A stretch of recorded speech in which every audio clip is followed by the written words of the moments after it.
સચિન વિસ્તારના એક હત્યાના કેસના મુખ્ય આરોપીઓ શ્રીકાંત અને કાર્તિક ઓડિશાના બ્રહ્મપુર શહેરમાંથી ઝડપી લેવામાં આવ્યા બાદ સચિન જીઆઈડીસી પોલીસ દ્વારા આ હત્યાના આરોપીઓનું વરઘોડું કાઢવામાં આવ્યું હતું।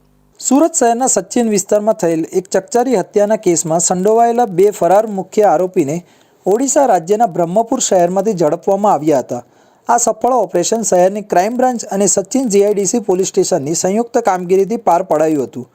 હત્યાનો આ ગુનો થોડા દિવસો પહેલા સચિન જીઆઈડીસી પોલીસ સ્ટેશન વિસ્તારમાં નોંધાયો હતો। ઘટનાના જવાબદાર આરોપી ગુનાઓને અંજામ આપી ફરાર થઈ ગયા હતા।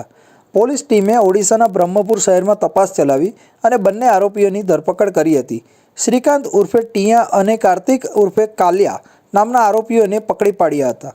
ત્યારબાદ સચિન જીઆઈડીસી પોલીસ દ્વારા મર્ડરના આરોપીનો વરઘોડો કાઢવામાં આવ્યો હતો। આ કાર્યવાહીએ ફરી એકવાર સાબિત કર્યું છે કે સુરત પોલીસ ગુનાખોરી સામે સંપૂર્ણ રીતે પ્રતિબદ્ધ છે। ફરાર આરોપીઓને ગુજરાતની બહારથી પણ ઝડપી લાવવી એક પડકાર હતો, પરંતુ ટીમવર્ક અને ટેકનોલોજીના સહારે અમે સફળતા મેળવી છે।